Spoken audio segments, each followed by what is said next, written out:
څرنګه موږ کولی شو چې خپل رب وپېژنو، خپل خالق وپېژنو؟ د رب العالمین د پېژندنې دپاره علما کرام وایي دوه لارې دي، دوه طریقې دي. یو طریقه دا ده چې الله رب العالمین د خپل ځان نه څنګه خبر موږ ته راکړی دی، موږ ته ځان پېژندلی دی، او یا زموږ پیغمبر محمد رسول الله صلی الله علیه وسلم په سنتو کې د الله رب العالمین معرفت موږ ته کلی دی. نو اولنۍ طریقه دا ده چې د قرآن کریم آیاتونو کې تدبر او تفکر کول. قرآن کریم ځای په ځای په ډېرو صورتونو کې رب العالمین موږ ته خپل ځان معرفي کلی دی چې رب څوک دی، خالق څوک دی.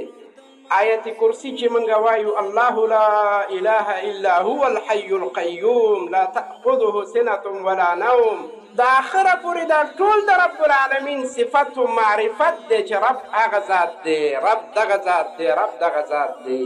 قل هو الله احد الله الصمد، دا د رب معرفت دی. ورونو سورة حشر آخري آیاتونه د رب معرفت دی. نو یو لاره دا ده چې رب العالمین پېژندل په دې طریقه کېږي چې الله موږ ته ځان څنګه معرفي کړی دی، خپل ځان یې موږ ته ښودلی دی. قرآن کې الله رب العالمین د خپل ځان دپاره ډېر نومونه، ښایسته نومونه او ښایسته صفتونه ذکر کړي دي. الله رب العالمین فرمایي ولله الاسماء الحسنى فادعوه بها، د رب العالمین ښایسته نومونه او ښایسته صفتونه دي، په دغه نومونو باندې راوبولئ. الله غفور دی، رحیم دی، رحمان دی، ودود دی، دارنګې محسن دی. ډېر د الله 99 او یا د هغې نه زیات نومونه دي، په هغه نومونو یې راوبلئ. دا د الله معرفت دی. ورونو یو لار د معرفت د الله دغه ده چې د قرآن د لارې نه، د نبی صلی الله علیه وسلم د سنتو د لارې نه رب العالمین موږ ته څنګه ځان معرفي کړی دی، رسول الله صلی الله علیه وسلم موږ ته زموږ رب څنګه ښودلی دی، د هغه څه صفتونه یې ښودلي دي، هغې طریقې باندې موږ خپل رب وپېژنو. دویمه طریقه ورونو د الله رب العالمین د معرفت دپاره د الله په مخلوقاتو کې فکر کول، تدبر کول، تأمل کول او په هغې کې سوچ کول د الله رب العالمین په دغه کون کې چې دا کون یې پیدا کړی دی. ورونو خو معرفت دوه قسمه دی. یو معرفت مجرد اقرار دی د الله په وجود باندې چې انسان اقرار کوي چې الله موجود دی، دغه کافي نه ده مسلمان لپاره. ولی په دغه اقرار کې خو ډېر خلک، ټول مخلوق د سره خلک ورسره شریک دي. مشرکانو هم د الله په وجود باندې اقرار کوو. قرآن کې ډېر آیاتونه دي که د دې مشرکانو نه پوښتنه وکړي نو که چا پیدا کړل، اسمانونه چا پیدا کړي، وایي به الله پیدا کړي. هندوان هم د الله په وجود باندې اقرار کوي. یو مجرد اقرار په وجود د الله باندې دی. یو معرفت داسې دی چې د معرفت نه وروسته ستا د هغه سره محبت پیدا شي. ولی یو انسان سره چې څوک ښه وکړي د هغه سره مینه کوي، محبت کوي. رب العالمین موږ سره ښه کړي دي، موږ ته نعمتونه راکړي دي، موږ له دا کړي دي، دا کړي دي، دا کړي. نو دغه رب سره مینه پکار ده، محبت پکار دی، د هغه تعظیم په زړه کې راشي، د هغه لویي په زړه کې راشي، د هغه باندې بیا توکل کول، هغه سره مینه کول، د هغه نه ویره کول، د هغه عبادت کول. هغه معرفت زموږ نه الله غواړي چې هغې باندې دغه عبادتونه مرتب شي. ورونو نو دویمه طریقه د رب العالمین په مخلوقاتو کې، په دې کون کې فکر او تدبر او تأمل کول.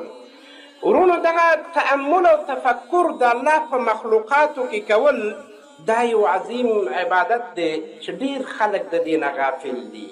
قرآن کریم موږ ته ډېر ځایونو کې د دې دعوت راکړی دی چې تاسو د الله په مخلوقاتو کې فکر وکئ، سوچ وکئ، تأمل وکئ، تدبر وکئ. او زه د دغې مخلوقاتو نه موږ او تاسو ته د نمونې په شکل باندې هغه ذکر کړي دي چې تاسو چاپېریال کې خپل وګورئ. دا کوم مخلوقات چې وینئ تاسو، د عظیم مخلوقات، که په دې کې فکر وکړئ دې نتیجې ته رسېږئ چې غیر د الله نه بل چا دا نه دي پیدا کړي. ټول انسانان، ټول صفر طاقتونه د دې قسم مخلوقاتو د خلقو د ایجاد او د پیدایش نه عاجز دي، دا نشي پیدا کولی. مخلوقات د رب العالمین علوي مخلوقات او سفلي مخلوقات.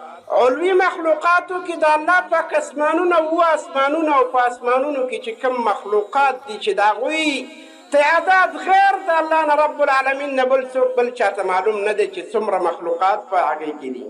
دغه اسمانونه یو اسمان موږ او تاسو که په دې کې سوچ وکړو دې نتیجې ته رسېږو چې د دې خالق غیر د الله نه بل څوک نشته. دا یو خالق لري، دا یو صانع لري. دنیا کې هیڅ څوک نشته چې دغه اسمان هغې ته ورسېږي فضلاً چې هغې ته هغه جوړ کړي او هغه چې کوم دی خلق کړي او ایجاد کړي. دغه اسمان ته موږ ګورو ورونو چې لاندې نه ستنې ورته نشته او پاس بل شي پورې تړلی هم نه دی.